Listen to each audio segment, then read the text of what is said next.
Thank you so much for that lovely introduction. I have had such a great day here. It has been so much fun getting to see all the authors and walk around. What a wonderful experience. So thank you all for coming to this. I'm going to break out of the mold a little bit here if I can without breaking this. As a classroom teacher, I get freaked out behind podiums. So I would rather come out and speak to you if that's okay. My novel, The Song of Achilles, is a retelling of the myths around the Greek hero Achilles from the perspective of his best friend and lover, Patroclus. My interest in these stories goes back a long way. My mom, when I was about 5 years old, used to read the Iliad and the Odyssey and the Greek myths to me as bedtime stories. She always is a little nonplussed by me sharing this because she says it makes her look really inappropriate. But they were wonderful. From the first moment that she read, sing goddess of the destructive rage of Achilles, which is the first line of the Iliad, I was totally hooked. I absolutely love these stories. And part of what I think appealed to me so much was the fact that they felt intensely real. That even though they were filled with, gods and monsters and divine intervention, that they were not about perfect heroes and sort of cardboard characters. They were about angry people and proud people and people who make disastrous decisions in very difficult situations. And so I sort of felt like here I was getting a taste of real life, even though there aren't so many divine visitations in real life. And so I just continued studying this, and I was very fortunate in high school to have a Latin teacher who also knew Greek, and he said, I can teach you Greek and I can have you reading Homer in about a year. And I thought, oh my gosh, yes. So that is how I first came to that. But none of this really was leading up to a novel. And I think that for me, what really happened was that I kept coming back to this moment in the Iliad. How many of you here have read the Iliad, by the way? Okay, oh good. So you don't have to have read the Iliad. But this terrible moment in the Iliad where Patroclus is killed. And Patroclus is Achilles' closest companion, his most beloved companion.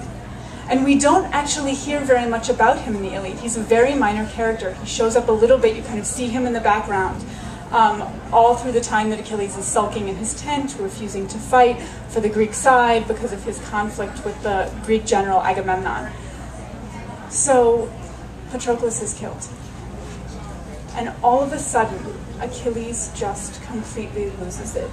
It is as if a bomb detonates in his life. And it's totally shocking and unlike anything else in the rest of the work. It's just an incredibly powerful, powerful moment. And I couldn't get away from it. I kept returning to it because I wanted to understand it more. Why does Patroclus mean so much to Achilles? What is it behind this relationship? What's this friendship like? And so that was really the idea that just kept mulling over and mulling over. And I realized that I wanted to tell Patroclus' story.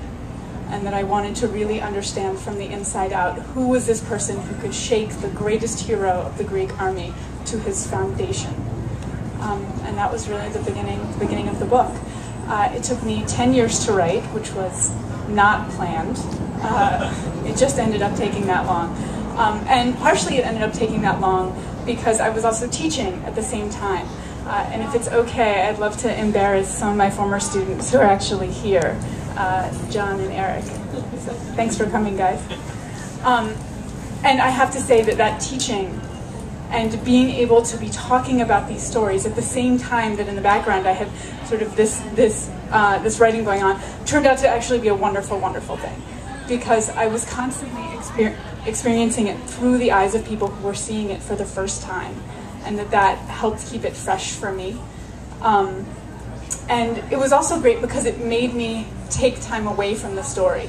And so even though I would be sort of going, I would be teaching full-time during the year, and then when it got to the summer, I would write 14 hours a day, 15 hours a day. I would just be a total, in my room working on this story. And when you take so much time off from a piece and you come back to it, you really see where the problems are. So that it turned out to be a very helpful thing for me as a writer to really get some perspective on the piece also. So I'm going to read two sections today. They're both from towards the beginning of the book.